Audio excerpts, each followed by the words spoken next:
It's Wednesday. It's 5 Minute Rehab Day. And I haven't said that in a long time, so I'm going to say it again. It's 5 Minute Rehab Day. Happy Wednesday, everyone. I hope that you are having a wonderful, wonderful Wednesday wherever you are today in Charlotte. It is beautiful, it's sunny, it's bright, it's clear, and I am enjoying my day today. But I wanted to hop on really quickly because I keep talking in my mommy groups and my co parenting groups. We keep talking about this bitter baby mom and this bitter baby dad. And so I think that it's worth noting that being a bitter baby mama can easily be a bitter baby dad, a bitter baby grandma, auntie, uncles, all that, step parent. It's not necessarily gender specific or even role specific. It is talking about a feeling of the heart, a state of the heart, an emotional state. And so if you're thinking about what is a bitter parent, then you got to think about, well, what does bitterness mean? So I looked it up. Here's what it means, okay? Here's what the emotion bitterness means. The emotion bitterness is a response or a reaction, a resentment because of a bad experience or a sense of unjust treatment. So at its basic surface level, there was something going on in that relationship. There was something going on. Not necessarily the fact, but just that person's experience, the person that we're considering the bitter baby mom or the bitter baby dad, just on the strength of their experience, there was something that went wrong. And so how do we stop the bitter baby mom? How do we stop the bitter baby dad? You do it by honor. You do it by honor. So there's a study, there's some research done that says that if there was one negative human interaction, that it takes 100 human interactions to mitigate the damage that was caused just by that one negative human interaction. So that means that it's going to take some time. It's going to take some commitment. It's going to be a process. And that means that you're going to have a lot of patience and a lot of grace. And so that's the first step. So the first step is to, number one, decide that, you know what, I don't want this dynamic within my relationship with my co-parent. It's not working for us. It's not healthy for the child. It's not helpful for me. It's not working for me. So I would rather do it a different way. So number one, you know how they say in AA, the first step is to first of all name it. So name it. So name the fact that we have some bitterness going on. There was something that went wrong in our relationship that caused us to separate. And because of that separation, there's some hurt feelings. So first, acknowledgement. So the second thing is compassion.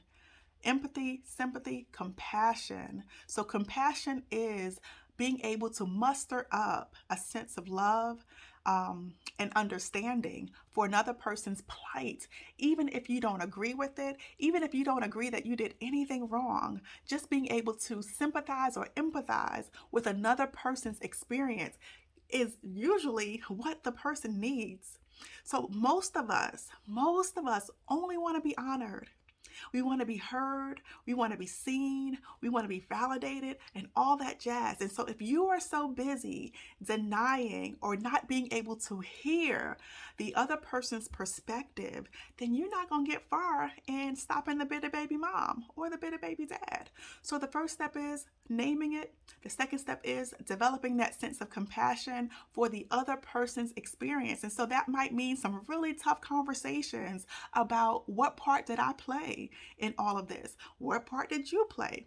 And it's not to blame, it's not to criticize, it's not to ridicule, it's really just to get an understanding of where they're coming from, their perspective. And if you can get an understanding of their perspective, then third step, you can honor them.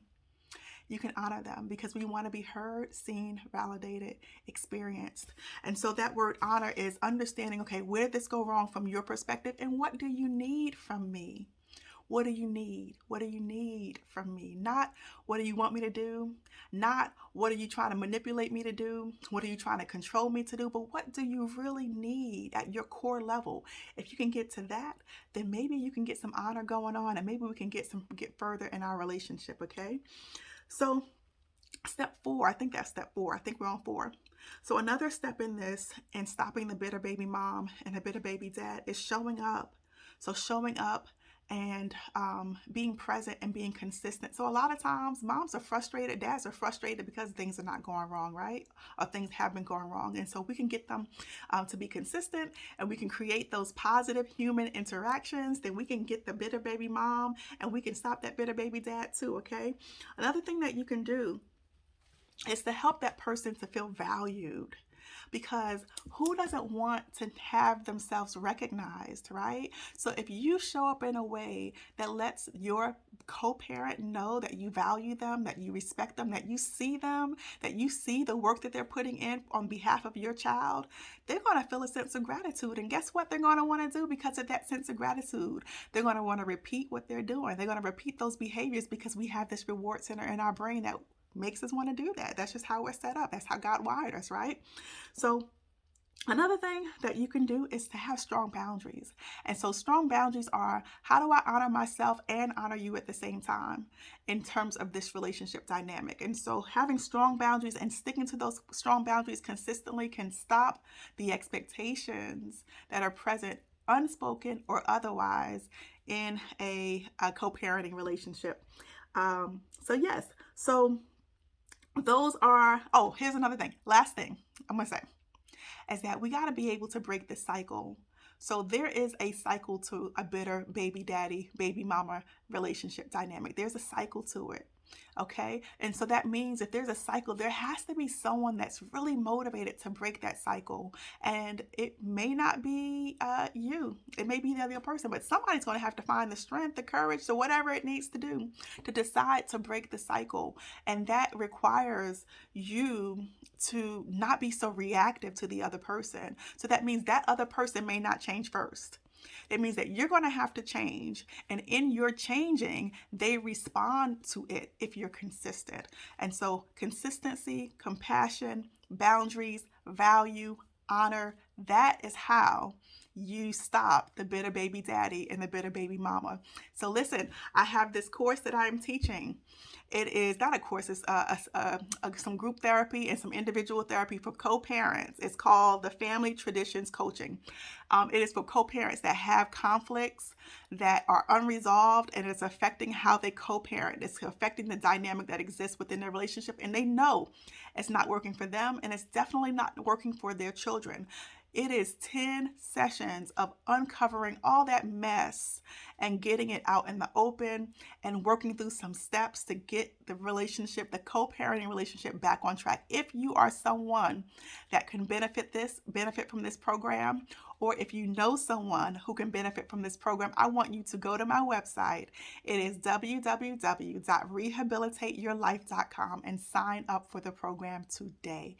www.rehabilitateyourlife.com. You guys, I'm so passionate about helping co-parents to get their stuff together because I'm a co-parent, so I get it.